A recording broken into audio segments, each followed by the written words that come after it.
안녕하십니까. 양배경 법무사입니다. 오늘은 지난 영상에 이어서 간이구제 절차 중 지급명령, 소액사건 심판에 대해 알아보겠습니다. 지급명령은 독촉 절차라고도 하는데요. 이 독촉 절차는 채권자가 법정에 나가지 않고서도 신속하게 적은 비용으로 민사분쟁을 해결할 수 있는 장점이 있습니다. 그러나 상대방이 독촉 절차에 따른 지급명령에 대해서 이의신청을 하면 통상의 소송 절차로 옮겨지는 분쟁 해결 절차입니다. 상대방이 돈을 빌린 사실은 인정하면서도 핑계를 내면서 돈을 갚지 않는 경우 이 독촉 절차를 이용하면 신속하고 경제적인 분쟁 해결을 기대할 수 있습니다.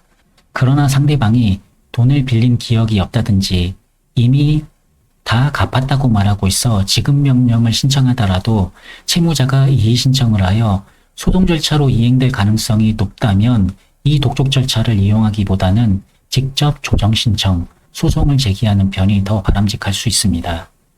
이러한 독촉 절차의 대상이 될 수 있는 청구는 크게 세 가지로 나눌 수 있습니다. 첫째, 일정액의 금전을 청구하는 경우. 둘째, 일정량의 대체물의 지급을 청구하는 경우. 예를 들어서 백미, 중등품 가마당 10kg들이 세가마의 지급을 청구하는 경우. 셋째, 일정량의 유가증권의 지급을 청구하는 경우. 예를 들어서 2021년 12월 12일 발행된 국채 10만원권 20장의 지급을 청구하는 경우를 그 예로 들 수 있습니다. 건물 명도, 토지 인도, 소유권 이전 등기 청구 등에는 지급명령을 이용할 수 없습니다. 또한 채권이 현재 변제기에 도래하여 즉시 지급을 청구할 수 있는 상태에 있어야 합니다. 이런 독촉 절차의 장점은 첫째, 서류 심리만으로 지급명령을 발령한다는 것입니다.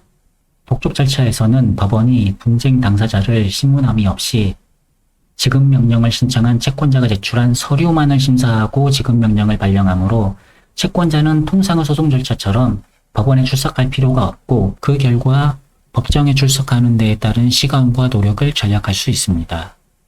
둘째, 신속하게 분쟁을 해결할 수 있습니다.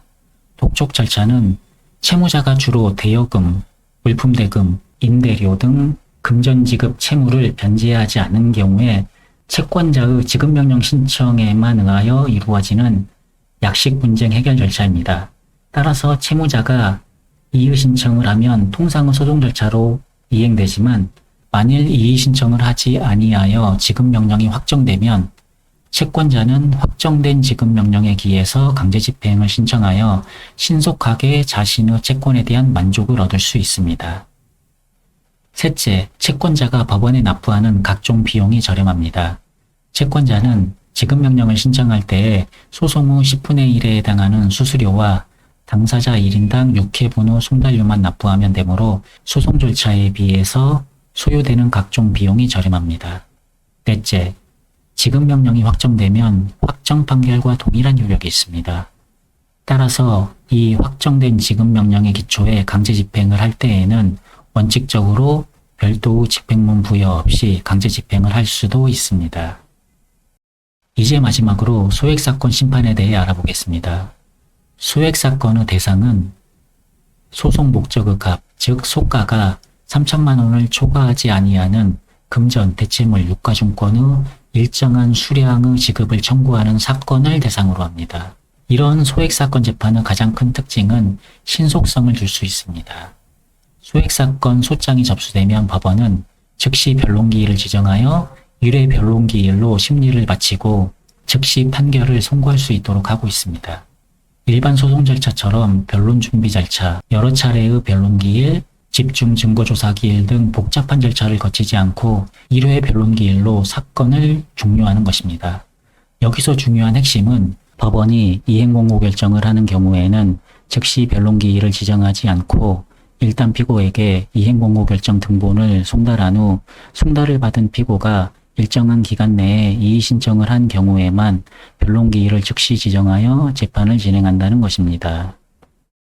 그리고 법원은 소장, 준비서면, 기타 소송기록에 의하여 청구가 이유 없음이 명백한 때에는 변론을 거치지 않고서도 청구를 기각할 수 있습니다. 또한 증인은 판사가 신문하고 상당하다고 인정한 때에는 증인, 감정인의 신문에 가름하여 진술을 기재한 서면을 제출하게 할 수 있습니다. 판결의 선고는 변론 종결후 즉시 할 수 있고 판결서에는 이유를 기재하지 아니할 수 있습니다. 이런 소송 절차는 일반 소송 절차에 비해 상당히 파격적인 것으로 소액 사건의 경우 신속하게 절차를 진행하여 가급적 빨리 사건을 완결하는 것이 당사자 모두에게 이익이 되기 때문입니다. 이렇게 지난번 영상에 이어 간이구제 절차를 모두 살펴보았는데요. 궁금하신 사항은 전화를 주시면 친절하게 상담해 드리도록 하겠습니다. 감사합니다. 양배경 법무사였습니다.